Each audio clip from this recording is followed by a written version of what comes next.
नवल किशोर जी, नवल किशोर जी, यही पूछना चाहती हूं, इतना कुछ हुआ, सेना ने इतना दमखम से पाकिस्तान को घुटने पर ला दिया और पूरे दुनिया में, पूरे विश्व में ऑल पार्टी डेलीगेशंस कुछ गई हुई हैं, कुछ जा रही हैं।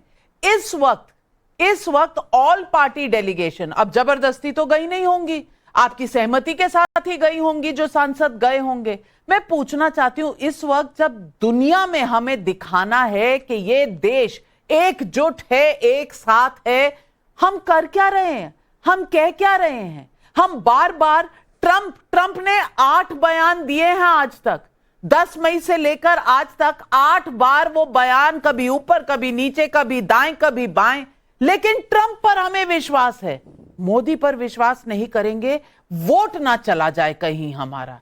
ये राजनीति इस वक्त, 1 महीना क्या राजनीति छुट्टी पर नहीं जा सकती? क्या देश एकजुट नहीं हो सकता? पब्लिक पूछ रही है ये सवाल। नहीं, फिलहाल तो आप पूछ रहे हैं, इसलिए ये बड़ा रोचक सत्य है। मैं आपसे सिर्फ यह जानना चाहता हूं कि जो बात आप कह रही हैं कि पाकिस्तान को घुटने पे टिका दिया, तो भाई उसको समझौता की क्या जरूरत थी? जब वो आतंकवाद को बढ़ावा देता है और पूरा देश में पक्ष विपक्ष एक साथ था, 140 करोड़ जनता की आप बात करते हैं, सब लोग एक साथ थे, तो फिर आपने रोका क्यों? इसी देश के इतिहास में हमने उनको 2 फाड़ किया है। इस बार हमने कम से कम पीओके ले लेना चाहिए था। आरएसएस वाले तो बेचारे इंतजार करते रह गए। युद्ध विराम किया किसने? सवाल भी पूछते रहे कि भाई हम लड़ने के लिए तैयार हैं, आपने हमको मौका नहीं दिया। सेना के साथ साथ वो भी चलने के लिए तैयार थे, बेशक कहने के लिए हैं। तो ये जो 56 इंच का सीना जो आज तक कहते रहे हैं, अब तो उसमें 5 और 6 पे भी डाउट हो रहा है। सवाल ये नहीं, सवाल ये है कि आप कहते क्या है, करते क्या है। आप युद्ध विराम कहते हैं और फिर तिरंगा यात्रा निकालने का पूरा देश भर में संदेश भेजते हैं, बिहार में जाकर चुनाव का संदेश देते हैं। आप बताइए, सब दलीय बैठक छोड़ के बिहार में जाकर एक मीटिंग को संबोधन करते हैं। युद्ध के प्रति और इस टेरर के प्रति आप कितना है? पहले भी आप कहते कि टेरर का पूरा जो कारण है वो 370 है। 370 हटाने के बाद आप ही बता दीजिए कि कितने सैनिक शहीद हुए हैं और उस पर बीजेपी के नहीं, 1 मिनट रुक जाइए। टेरर का पूरा कारण 370 है, उससे पहले कभी टेरर था नहीं। 26/11 हुआ नहीं इस देश में, 1993 के ब्लास्ट हुए नहीं इस देश में, टेरर इंसिडेंट्स हुए नहीं। क्या कह रहे हैं नवल किशोर जी? ये होता है पाकिस्तान को, ये होता है पाकिस्तान को क्लीन चिट देना। सुधांशु त्रिवेदी जी कह रहे हैं 370 के बाद टेरर हुआ, उससे पहले कभी टेरर था ही नहीं। सुधांशु त्रिवेदी जी हाथ उठा रहे हैं, पब्लिक के सवाल भी है। गुट्टी राम सिहाग का सिरसा हरियाणा से सवाल है, जो सभा में खुलकर बोलता है उसकी बात में दम होता है। मोदी जी की बातों पर कोई भरोसा कैसे नहीं करेगा? अरविंद गुप्ता ग्वालियर से पूछ रहे हैं, राहुल गांधी मोदी जी से पूछते हैं कि कितने प्लेन गिरे। क्या ये पूछने की हिम्मत है कि 9 आतंकी अड्डों पर अटैक के बाद कितने आतंकवादी ढेर हुए? सुधांशु त्रिवेदी जी, इनके सवाल कैसे हैं? देखिए प्रोफेसर नवल जी, आप तो पढ़े लिखे व्यक्ति, मैंने पहले बताया आपको तो पता भी होना चाहिए, और नहीं तो मैंने आप स्टेटमेंट में बोला आपको ध्यान सुनना चाहिए। जब उसमें न्यूक्लियर लीक के एंगल की मीडिया रिपोर्ट्स आ गई, ऑफिशियली किसी ने भी कुछ नहीं बोला है, ट्रंप ने अपने बयान में बोला था, इसलिए वो बात हुई। अब दूसरी बात, आपके मुंह से एक बड़ी अच्छी बात निकल गई, टेरर का कारण धारा 370 थी, आपने यही बोला है, कोई जाके बैक करके देख ले। हाँ, 370 की वजह से आतंकवाद वहां पनप रहा था, 370 हटने के बाद आतंकवाद में भारी कमी आई है और पत्थरबाजी की घटनाएं शून्य हो गई हैं, हड़ताल की घटनाएं शून्य हो गई हैं, पाकिस्तान के झंडे नहीं दिखते, आईएसआईएस के झंडे नहीं दिखते। जहां महबूबा मुफ्ती कहती थी कि हिंदुस्तान के झंडे को कंधा देने वाला नहीं मिलेगा, उस डल लेक में तिरंगे की कतार दिखती है। वो सारी की सारी बातों में बदलाव आया। अब जहां तक ये बात इन्होंने कहा तिरंगा यात्रा क्यों निकाल रहे हैं हमारे लोग, तो मैं पूछना चाहता हूं नवल साहब, हमास और हिजबुल्लाह के समर्थन में जो यात्राएं भारत में निकाली गई, श्रीनगर से लेकर हैदराबाद और लखनऊ से लेकर हैदराबाद तक, मगर उन यात्राओं में तो संवेदना नजर आ रही थी और भारत की सेना के अप्रतिम शौर्य पे निकली तिरंगा यात्रा में राजनीति नजर आ रही थी। अरे जनाब, ऑल आइज ऑन रफा टेंट चला है।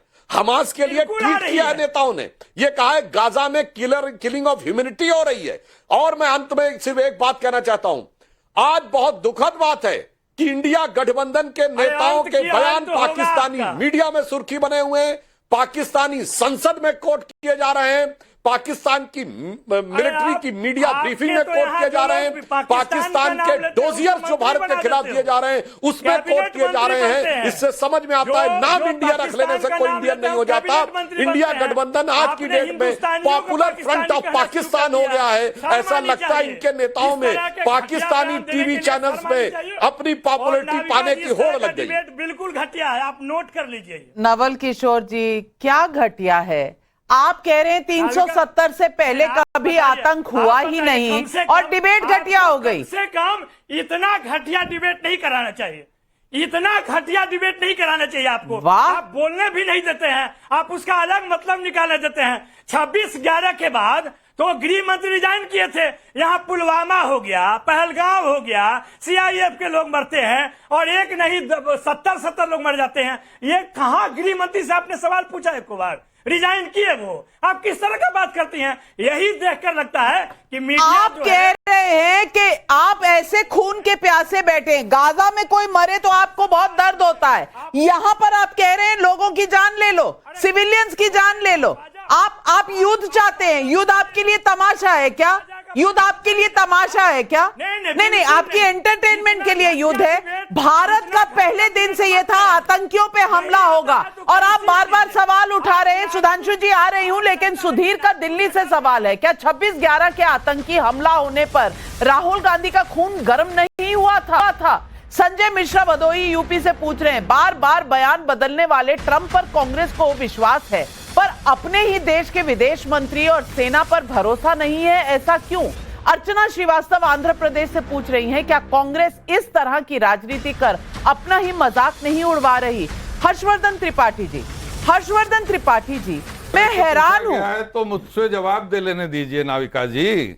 हर्षवर्धन त्रिपाठी बोले नहीं है, अब आप चाह रहे हैं कि मैं उनको बोलने का मौका ही ना दूं, सिर्फ विपक्षी दलों के बीच में ही घूमती रहूं? क्योंकि कांग्रेस से पूछा गया था इसलिए मैंने कहा चलिए उन्हीं से पूछ लीजिए। आ रही हूं। हर्षवर्धन त्रिपाठी जी, सवाल सिर्फ इतना है, देश को मानना है, बाहर गए विदेश में अपने पार्लियामेंट्री डेलीगेशन को मानना है, या सिर्फ सवाल खड़ा करने का समय है जो आज 1 महीना पूरा?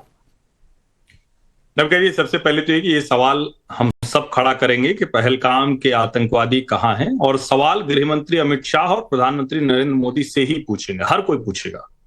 लेकिन चूंकि इतनी देर की डिबेट हो गई तो कुछ बातें लोगों को ध्यान में आ जाए, वो बड़ा जरूरी है। बार बार ये कहा जा रहा है कि हमारे साथ कौन सा देश है, विदेश मंत्री ने क्या बता दिया। अब 1971 की बात कर लेते हैं, बार बार इसका जिक्र होता है। रिचर्ड निक्सन के सामने इंदिरा गांधी को रिचर्ड निक्सन ने अपमानित किया, इंदिरा गांधी एक मजबूत नेता की तरह खड़ी रही, किसी ने देश में नहीं कहा।